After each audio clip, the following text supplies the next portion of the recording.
दोस्तों, क्या आपको लगता है कि बिहार की पहचान पिछड़ेपन से है? क्या आपको लगता है कि बिहारी कहना एक गाली है? तो आज ये 10 मिनट निकाल कर इस वीडियो को देख लीजिएगा। नमस्ते, मैं हूं रिद्धि सिंह और आज मैं आपको बिहार की सैर पर ले चलूंगी।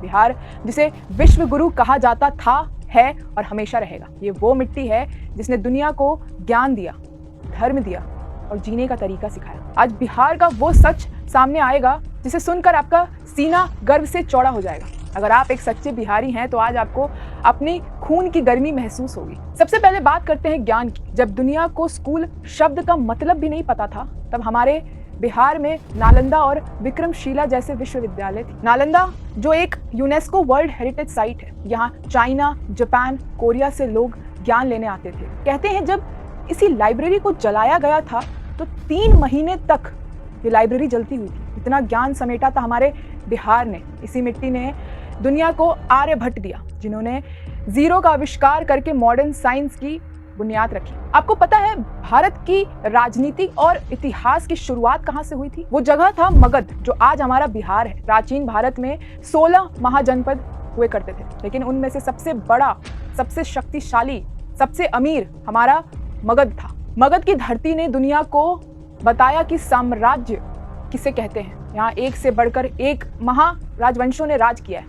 हर्यक डायनेस्टी शुरुआत है बिंबिसार और अजातशत्रु से, जिन्होंने मगध की नींव पर लोहे की तरह मजबूत बनाया। शुशुनाग और नंदा डायनेस्टी, इन्होंने मगध की सेना को इतना बड़ा कर दिया कि अलेक्जेंडर की सेना को भी डर कर पीछे हटना पड़ा। मौर्य डायनेस्टी, फिर आया वो दौर जहां अखंड भारत बना। चंद्रगुप्त मौर्य और आचार्य चाणक्य के साथ मिलकर पाटलिपुत्र से पूरा भारत पर शासन किया गया। फिर सम्राट अशोक ने इसी मिट्टी से शांति और धर्म का संदेश पूरी दुनिया को भेजा। गुप्ता डायनेस्टी, इसी भारत का गोल्डन एज, स्वर्ण युग कहा जाता है। चंद्रगुप्त, विक्रमादित्य और समुद्रगुप्त ने बिहार से ही भारत को सोने की चिड़िया बनाया। मगध का राजधानी पहले राजगीर थी और बाद में पाटलिपुत्र पटना बनी। आज भी राजगीर का वो साइक्लोपियन वॉल गर्व है कि बिहार की सुरक्षा कितनी मजबूत है। सिर्फ मगध ही नहीं, 16 महाजनपद में से 3 सबसे महान बिहार में थे।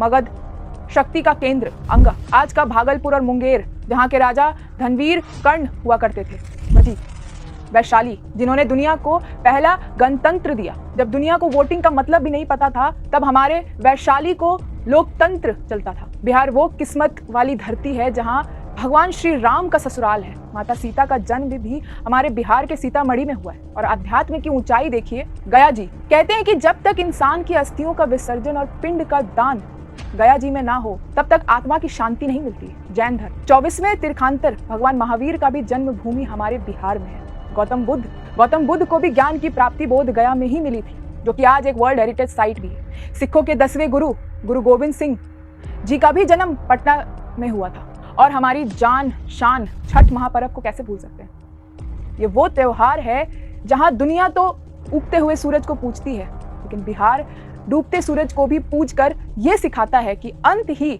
नया आरंभ है, शुरुआत है। जब छठी मैया का गीत गूंजती है तो हर एक बिहारी का दिल झूम उठता है। बिहार वो फैक्ट्री है जहां देश को सबसे ज्यादा IAS, IPS, IFS, IRS अधिकारी देती है। यहाँ के बच्चों में UPSC का सपना रहता है और वो सपना जरूर वो पूरा करते हैं। हमारे देश के सबसे पहले राष्ट्रपति डॉक्टर राजेंद्र प्रसाद इसी बिहार की मिट्टी से थे। उनकी इंटेलिजेंस ऐसी थी कि एग्जामिनर ने उनकी जब शीट देखी और शीट देखकर ये लिखा कि the examine is better than examiner. अरे हमारे MS धोनी, क्रिकेट तो सब देखते हैं, वो भी बिहार से। चलिए थोड़ा बॉलीवुड में चले जाते हैं। शत्रुघ्न सिन्हा जी, मनोज बाजपेयी जी, पंकज त्रिपाठी जी, संजय मिश्रा जी, सब हमारे बिहार की मिट्टी से। रिकॉर्ड की बात करते हैं तो सुनिए, दुनिया का सबसे बड़ा लंबा वाईफाई जोन 20 किलोमीटर हमारे बिहार पटना में है। भारत के 10 सबसे बड़े ब्रिजों में से 4 अकेला हमारे बिहार में। साउथ एशिया का सबसे पुराना हाईवे GT रोड बिहार से गुजरता है। दुनिया का सबसे प्राचीन हिंदू मंदिर मुंडेश्वरी धाम, वो हमारे बिहार कैमूर जिला में है। दुनिया का सबसे बड़ा और ऊंचा केसरिया स्तूप भी हमारे चंपारण बिहार में है। लोग पूछते हैं बिहार ने देश को दिया ही क्या? अरे बिहार ने देश को महात्मा दिया। 1917 में जब गांधी जी चंपारण आए थे, तब उन्होंने अपनी जीवन का सबसे पहले सत्याग्रह यहीं से शुरुआत की थी। बिहार की मिट्टी ने एक साधारण से वकील को महात्मा गांधी बनाने की ताकत दी। आज चंपारण ना होता तो शायद भारत की आधी आजादी इतनी आसानी से नहीं होती, या होती ही नहीं। बिहार ने हमेशा हमें क्रांति सिखाया है और क्रांति के रास्ता दिखाया है। बिहार भारत का रीढ़ का हड्डी है, जिस मिट्टी में ज्ञान है, जिस मिट्टी में भगवान है, जिस मिट्टी में मोक्ष है, जिस मिट्टी में मेहनत है। हम थोड़े पीछे जरूर हैं सुविधाओं में, लेकिन हमारा जज्बा और हमारी स्वाभिमान सबसे ऊंची है।